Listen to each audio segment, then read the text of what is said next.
Assalamu alaikum wa rahmatullahi wa barakatuh. Alhamdulillahi musallian ala Muhammedin wa alihi wa man tala wa ba'd. Falënderimet dhe lavdërimet i takojnë Allahu xhalla xhelaluhu, salavatet dhe selamet i dërgojmë profetit ton Muhammedit sallallahu alaihi wasallam, familjes tij, shokëve të tij dhe gjithë ata të cilët pasojnë rrugën e tyre me të mirë deri në ditën e gjykimit.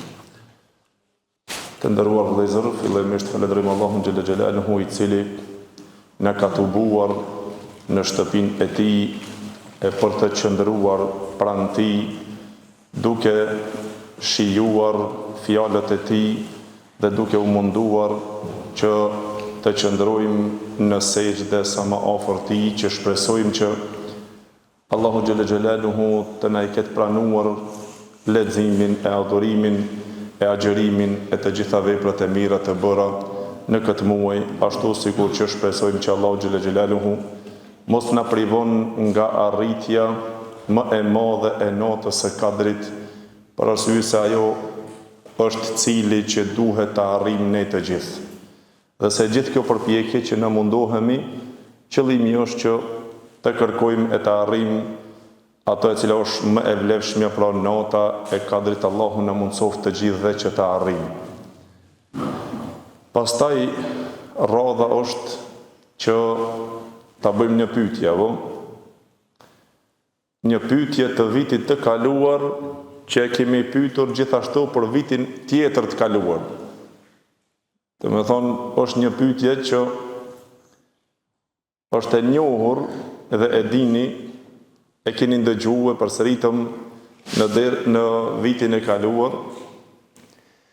Po kush e gjen, inshallah, mas pari e ka një libër. E libra është Mos u mashtroni. Inshallah e merr librën hedije kush e gjen. E patëm cek një sahabi të pejgamberit sallallahu alajhi wasallam që është shumë i njohur, dhe se pa dyshim se me të vërtetë ajo është shumë i njohur në hadithet e pejgamberit sallallahu alajhi wasallam, transmetohet dhe ndëgjoni shumë herë hoxhallarët duke e cekur, transmetohet nga Ebu Hurajra, transmeton Ebu Hurajra kështu, Ebu Hurajra kështu. Por a keni mbajtur mend emrin e Ebu Hurajrës si e kishte? A ju kujtohet ajo? A dhe këto kemi harru? Abdurrahman po, mo? Abdurrahman ibn Auf. Qysh? Abdurrahman ibn Sakhr, bravo. Hajde bërë.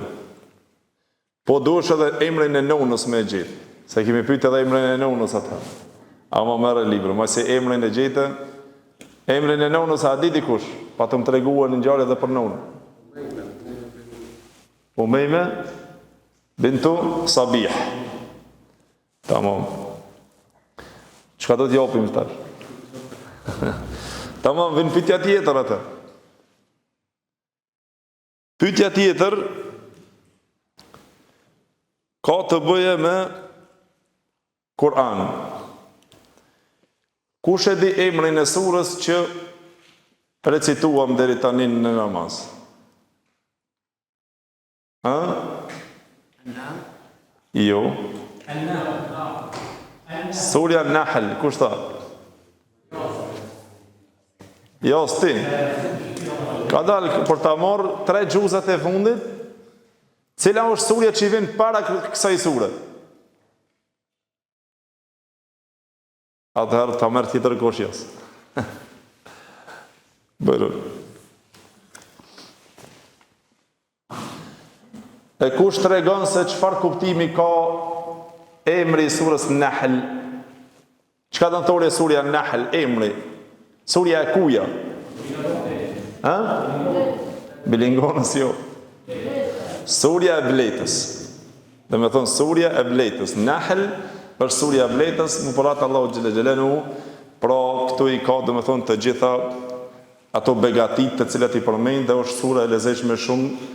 Nëse meditojmë rreth kësaj sure, ka ngelur dhe pak, inshallah, dhe e shihni se ajetet me të vërtetë janë shumë janë të lezetshme që prekin shpirt, se ti rikujtojnë të gjitha begatit e Allahu xhalla xhelaluhu në këtë sure. Gjithashtu një pyetje vëllezër, kush e gjen, e ka inshallah Kur'anin komplet, hedije. Tamam?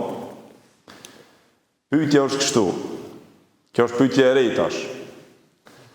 Transmeton Ibn Majah nga Aisha radhiyallahu anha, e cila tha se një herit u vonua pas jacis që të shkon të pejgamberi sallallahu alaihi wasallam, e kur u vonua, pejgamberi sallallahu alaihi wasallam pastaj kur shkoi i tha, pse u vonove kaq shumë? Cila ishte shkaku? Aisha radhiyallahu anha tha, kur kalova, tha këtu pranë, tha aty te xhamia e ndëgjova dikan, tha që lexonte Kur'an shumë bukur. Dhe aq mirë lexonte, tash ajo nuk e ka njoftur këtë personin. Po është ndalë, subhanallah, që ka dhanë të thore zemrat të shëndosha, që me njëherë leximi i bukur, fjalët e Allahu xhelle xhelaluhu aq depërtuese kanë prekur në veshin e Aishës radhiyallahu anha dhe janë ndalur me ndëgjuar. Kurse te na është e kundërta. Na nëse e ndëgjojmë tu lexu Kur'an ose se tani do të mund ndalë me ndëgju. Nëse lexohet pak më gjatë, shembull namaznot ose në taravija, ose nëse lexohet pak më gjatë, se shumë gjatë atje tani lexohet Kur'an, s'mujmë me ndëgju. Kurse te sahabët e kundërta, u vonua shkaku se dëshironte ta ndëgjon si reciton fjalët e Allahut xhelle xhelalu. E por atë pejgamberi Allahut u interesua vëllezër se kush mund të ishte ky i umetit të tij, shokëve të tij që ta lexon Kur'anin bukur dhe ta tërheq vëmendjen e Aishës radhiyallahu anha. Dhe thau, doli me mu që ta shohëm kush është, tha kur e pa ishte ky sahabiu që pejgamberi sallallahu alajhi wasallam tha, qenë ka filoni. Tash këtë emrin duni me njoftër ju dhe ma përmenja që e dini, apo?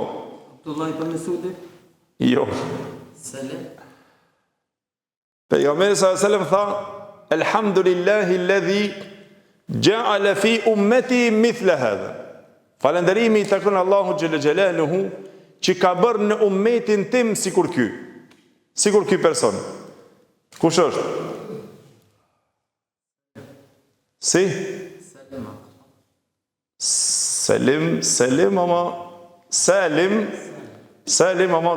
kush? Salim Maula Abi Hudhaifa. Salim Maula Abi Hudhaifa, shërtori e Abu Hudhaifës. Ky ishte Salimi, i cili ishte sahabiu i pejgamberit sallallahu alajhi wasallam. Pse ishte shërtori e Abu Hudhaifës, kështu ishte i njohur, por ishte nga ata persona të cilët e lexonte Kur'anin e Allahut bukur mirë shumë, dhe ai ishte pra pas jacis, do të thonë ishte duke bërë namaz natë. Pra Kur'ani i Allahut xhelle xhelaluhu shijen e ka të lexohet në namaz të natës. Edhe e heton se shija e Kur'anit depërton kur ta ndëgjosh në namazin e natës. Se nata është e qetë, shpirti është i qetë, zemra është e përullur, e aty e shijon me të vërtetë, do të thonë fjalën e Allahut xhelle xhelaluhu. Atëherë pra apet i takon Davudit, Kur'anit. Ti a ke ardhur vesh ti mbledhësh hedije këto? Allah i shpërblet. Pyetja e fundit është në tajwid edhe e krim. Pastaj çomi falmi inshallah, tamam? Kush tash normal këto talevet që janë e din. Kush e di se sa rregulla ka nuni sakini dhe tenvini? Ti cek ato me emra. Sa janë dhe cilat janë? Cilat janë rregullat e nuni sakinit dhe tenvinit në tajwid?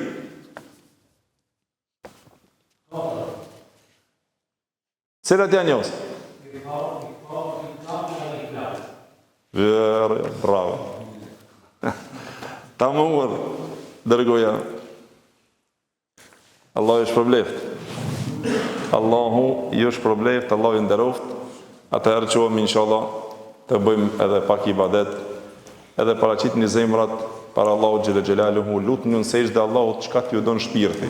Kur kalojmë pranë ajeteve të xhennetit të vëllezër është sunet që të lutej Allahut edhe të thuash o Zot më fornizo xhennetin, më jep xhennetin.